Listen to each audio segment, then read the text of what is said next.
Hi, this is Laurie Kaiser with Ocean Point Marine Lending, a division of Bank Newport.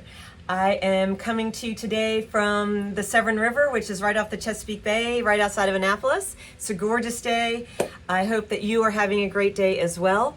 This is a part of our series called You Ask, We Answer. And I just wanted to address what's currently going out there with rates and the market out there. I recently had a phone call from a previous customer, and I thought that his situation was very probably similar to what other buyers are experiencing out there. So I just wanted to answer his question and put it out there in case anyone else had the same question. So I've personally been in the marine industry for 20 years.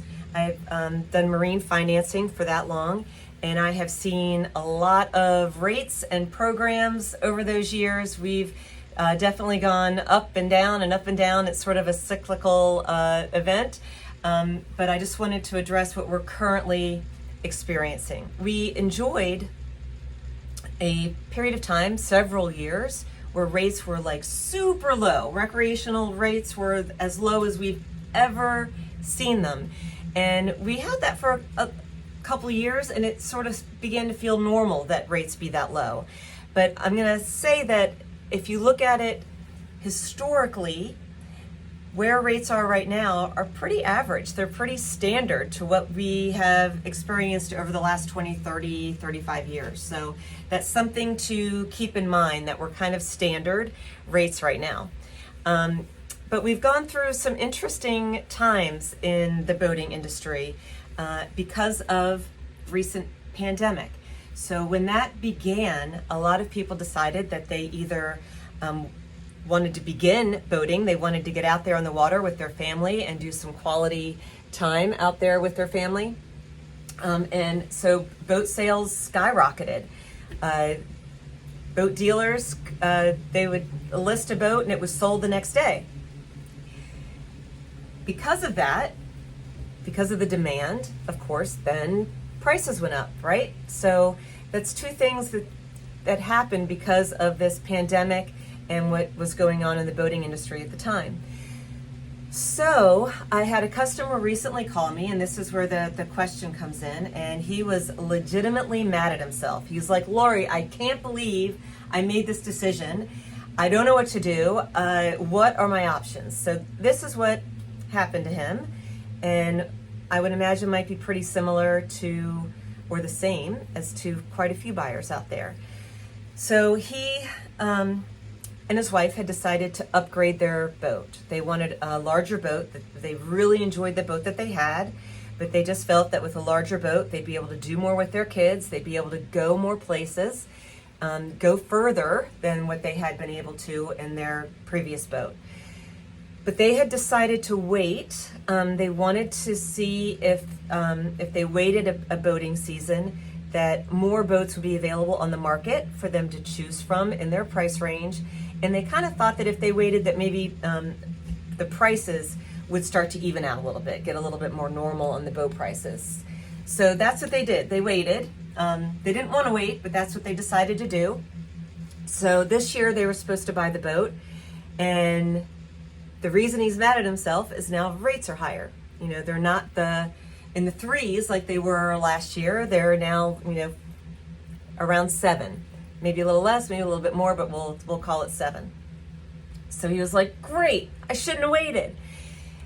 So I get why he was mad at himself, but really he probably did the right thing. Yeah. So he shouldn't have bought a boat last year when there were slim pickings. He probably would have ended up with a boat that he was settling on and not finding that exact perfect boat that they wanted for their family.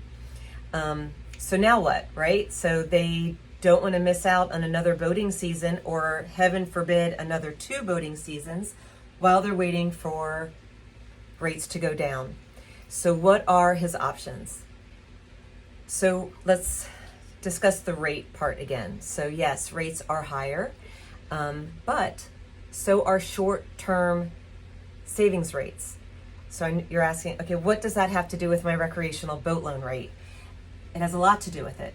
So if rates right now, let's say, are averaging around 7, your short-term CD rates are averaging around 5.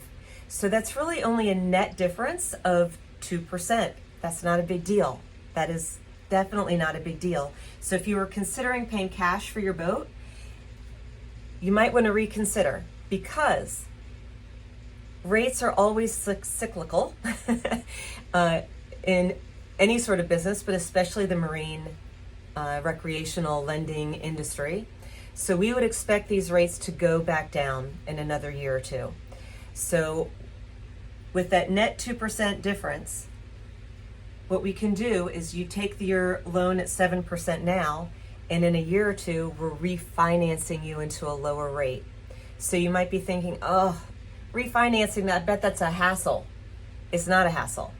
It's actually really simple. And here's the important thing. There's no cost to refinance. There's no points, there's no origination fees. The only out-of-pocket expense that you might have is the bank may require that you do a current survey on the boat, and that makes sense, right? So that could quite possibly be the only expense that you would have in refinancing. So your cash is making you money. In a year or two, we're refinancing you into a lower rate with little or no cost at all to you. So it's sort of a no-brainer. So what's the takeaway here? We have a great phrase in Ocean Point Marine Lending that our team uses all the time. It is marry the boat, date the rate. Marry the boat, date the rate. Don't miss out on the boat of your dreams. Don't wait another boating season or two and waste that time, because the rate is temporary. We can refinance you later. So think long-term gain, short-term pain, right? I mean, we've all heard that. The long-term gain is you are out there in the boat of your dreams, enjoying that time with your significant other, your family, your friends. You're not missing out, right? Life is too short. We cannot miss out on those opportunities. I think that maybe Mark Twain said it best, so I'm going to end with Mark Twain's version of marry the boat, date the rate. 20 years from now, you will be more disappointed by the things that you didn't do than by the things that you did do. So throw off the bow lines, sail away from the safe harbor. So I think Mark Twain knew what he was talking about here. And I just want to thank you for taking the time to letting me chat your ear off. And I hope to see you out there on the water.